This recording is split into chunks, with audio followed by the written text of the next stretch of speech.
Please like and comment below and subscribe and share for more first-person encounters. Case File A010-1. A Story of Hope. This horrible story happened to me and my family in November of 2005. My sister used to call me every night, and we would talk, sometimes for long periods, about all kinds of things, our day, dreams for the future, etc. She called me the night of November 1, 2005, and we did not talk more than 10 minutes as we were both busy. I simply thought we would talk longer the next night. I was at work on the afternoon of November 2, 2005, when I got a phone call from the sheriff's office where my sister, Liz, worked. I worked in one county and she worked in the county we both lived in. The officer on the phone told me my sister was found unconscious and she was taken by ambulance to the hospital. I immediately called my mother and told her that I was going to the hospital. My mother was recovering from a bout of pneumonia and decided to stay home. The doctor in the emergency room had removed an asthma inhaler from my sister's hand and gave it to me. He told me that the inhaler was a dangerous product and that it stopped my sister's heart. He also said he was very concerned because she had not woken up. He said that most people wake up and ask what happened to them after their heart stops. He said he was moving her to ICU and we needed to give her time. I removed an angel pin from the lapel of her shirt. I also removed 3 necklaces with angels on them from her neck while we were in the air. My sister was already in the room when I arrived and a nurse came in right after. She wrote her name Charlotte on the board, and I felt comforted by that because that is my mother's and my daughter's name. Charlotte was setting up monitors and putting blankets on my sister. She told me flat out that my sister would not recover from this incident. She said there is no way.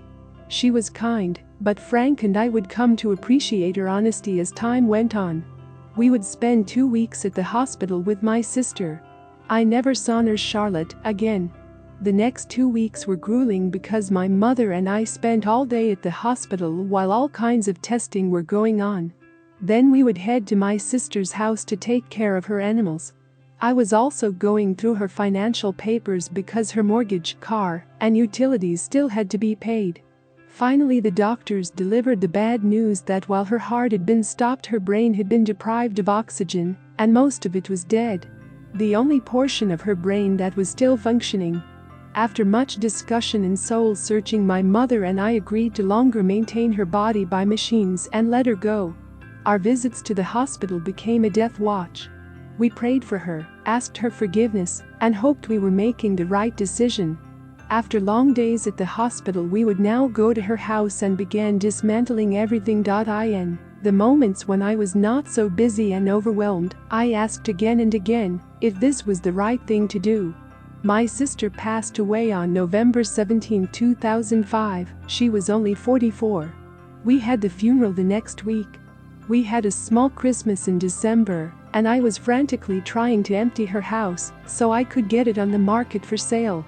What I did not sell, I had the movers bring my sister's things to my house. I painted her house and had the carpet replaced, and it sold in March of 2006. In early January of 2006, I was not working at my sister's house anymore because it was ready and on the market. I had several of her things in my house, and one of them was a matte finish painting she had over sofa in her living room. It was large and I had the movers lean it up against the wall in my hallway. I already had a picture hanging there that had a glass covering. My intent was to hang my sister's painting over my sofa, but I wanted to paint the room to match first. My neighbor came over on the morning of January 10, 2006, and she took several pictures of the room and hallway so she could help me decorate the room. She and I saw nothing out of the ordinary while she was taking the pictures with her digital camera.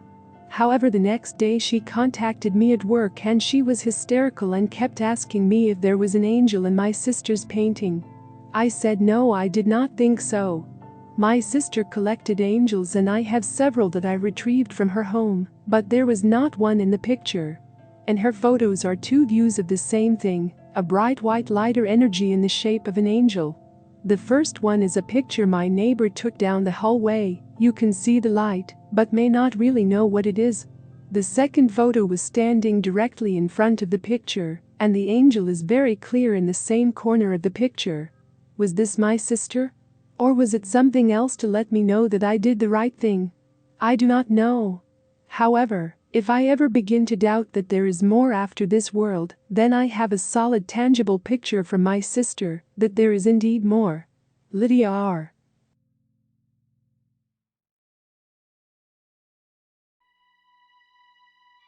Case file A010-2. Car apparition appears on roadway. I had a car pulling onto a roadway from a strip mall in Arlington, Texas. The lane going the other way was crowded and my lane was almost empty. I was cruising along at almost 45 miles per hour, the posted speed limit.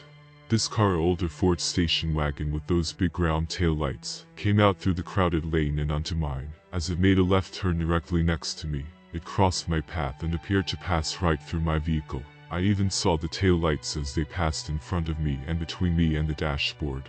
Kind of like a ghost image or transparent image. I also saw light from the round tail lights.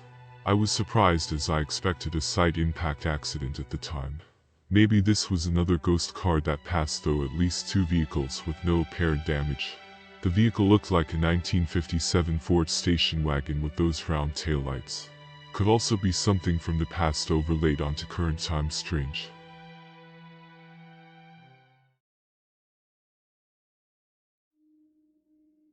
Case file A010-3.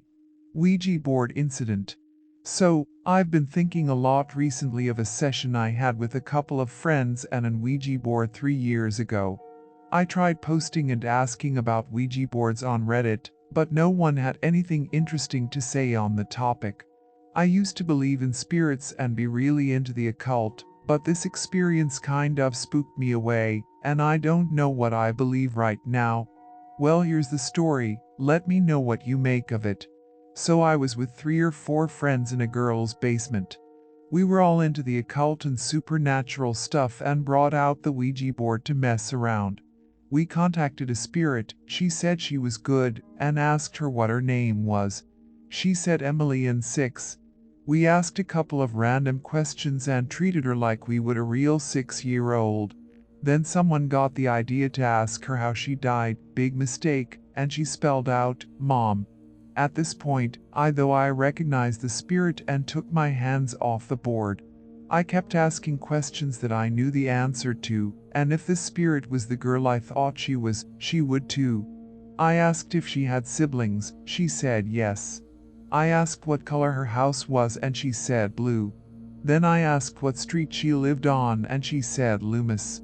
All of these answers lined up with a murder that happened in my town, Naperville, Illinois, in 1999.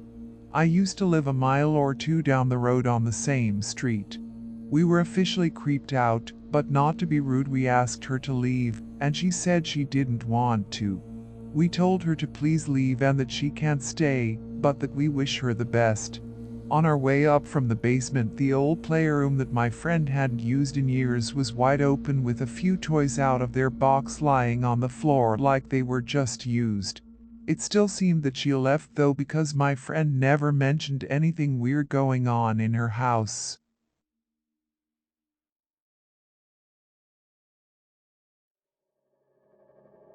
Case file A0104. Linda was no joke. A bit of backstory is required, so I'll apologize if this becomes a wallow text. My wife and I have each lived in our current home once before. My wife with her family several years ago, and me from March 2011 through August 2012. While her family lived here, they experienced odd happenings that they jokingly attributed to a ghost. They eventually named this ghost Linda, and to this day still discuss Linda as if she were a real person. When I moved into the house in 2011, they jokingly warned me about Linda, but I never experienced anything I would call paranormal. As fate would have it, the wife and I ended up back in the house together when we exchanged vows earlier this year. I moved in first, and she followed suit a few weeks later. After I had been in the house for about a month, electrical appliances all over the house started dying. Naturally, I called in an electrician, but he said that there were no issues with any wiring or the like. Just bad luck, I thought. It was around that time the wife started having bad insomnia and nightmares when she could actually fall asleep, though she could never remember what they were about. She also started joking about Linda more often since she is paranoid at night and likes to try and lighten the mood for herself, going so far as to actually talk to Linda for minutes at a time. Everything eventually returned to some semblance of normality until last week, when the dryer died. The wife's nightmares and insomnia returned, and so did the talking with Linda.